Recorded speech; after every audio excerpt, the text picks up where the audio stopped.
We've all been there, right? A paper cut, a stubbed toe, a headache that just won't quit. Pain is universal. But have you ever really stopped to think about what's actually happening inside your body when you feel that ouch? You might think, well, I get hurt, and it hurts. Simple. But the science behind that feeling is way more fascinating than you might think. It's all about your body's built-in alarm system. And in this explainer, we're going to break down exactly how that system works. So, let's dive in. So, the absolute best way to think about pain is as your body's own personal alarm system. It's a signal, a really important one, that tells you something's wrong. But just like real alarms, not all pain signals are the same. So first, we need to learn the basic lingo that doctors use to talk about it. Okay, first things first, where is the pain actually coming from? Most of the time, the pain we feel is what's called nociceptive pain. That's a direct result of tissue damage, a cut, a burn, a bruise. But sometimes, the problem isn't with the tissue, it's with the wiring itself. That's neuropathic pain, and it comes from damage to your actual nerves. Next up, how long does it last? Well, the International Association for the Study of Pain has a pretty clear cutoff here. If your pain lasts for less than 3 months, it's officially called acute pain. This is your classic short-term alarm. But what if that pain sticks around for more than 3 months? Well, that's when it crosses a really important line and becomes chronic pain.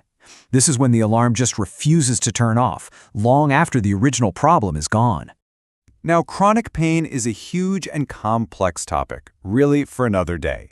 So for this explainer, we're going to zero in on acute pain, that useful, protective alarm that tells you something's wrong and, importantly, goes away when you heal. So, let's get into the nitty-gritty. How does that alarm actually get triggered? We're going to trace the entire journey of a pain signal, all the way from the injury itself, up your nerves, and into your brain. So just to be super clear, acute pain is the direct result of some kind of tissue damage or inflammation. We're talking about the pain you feel after surgery, or from a burn, or even just a regular headache. The key thing here is that once the injury heals, the pain is supposed to stop. Okay, now this is where things get really cool. Let's zoom way in. The second you get injured, your body releases this cocktail of chemicals right at the site of the damage.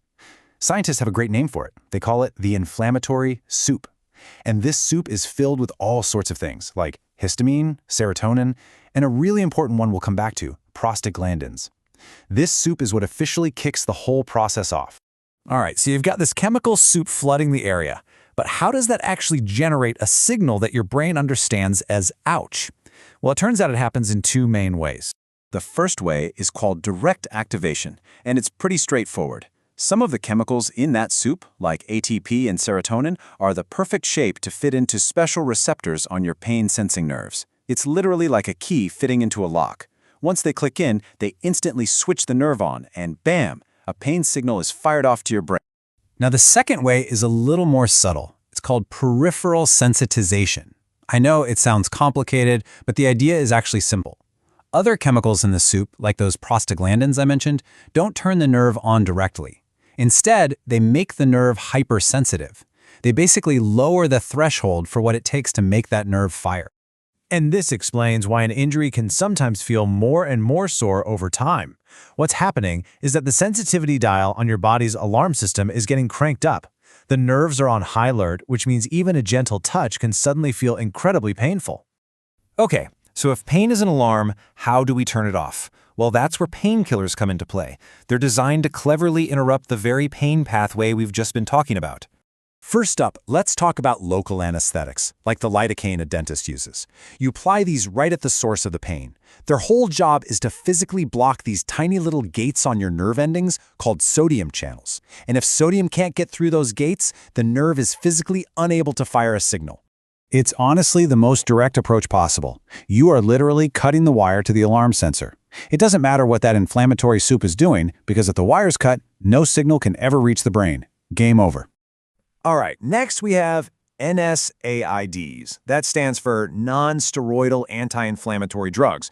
You know, things like ibuprofen. And their main superpower is going after those prostaglandins, the chemicals that make your nerves extra sensitive. Just look at the chart. They slash the production of these things. So how do they do it? They work by blocking a specific enzyme in your body called cyclooxygenase, or just COX for short. The easiest way to think about the COX enzyme is as a factory that builds prostaglandins. NSAIDs come in and shut that factory down.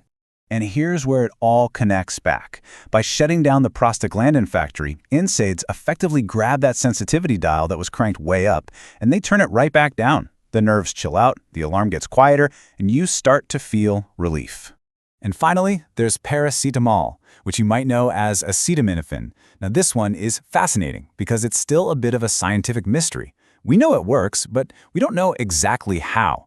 It seems to work mostly in the brain and spinal cord, and it messes with a whole bunch of systems at once, including, believe it or not, the body's own cannabinoid system. So we've seen how acute pain is a useful alarm, and we've seen how we can quiet it down. But what happens when that alarm just refuses to shut off? When it keeps blaring and blaring long after you've healed? Well, this is where we cross a very important line, where pain goes from being a signal to a disease. This quote really says it all. Acute pain is a symptom of injury. Chronic pain is a disease of the nervous system. I mean, just let that sink in for a second. With acute pain, the injury is the problem. With chronic pain, the pain itself is the problem. So, to put it all together, acute pain is that useful alarm working exactly as it should. But chronic pain is what happens when the alarm system itself breaks. The wiring gets scrambled, the off switch gets damaged, and the alarm gets stuck on, screaming about a danger that just isn't there anymore. And this really brings us face to face with one of the greatest challenges in modern medicine. If the alarm system itself is fundamentally broken, how do you even begin to fix it? When the pain has become the disease, how on earth do you treat the signal itself?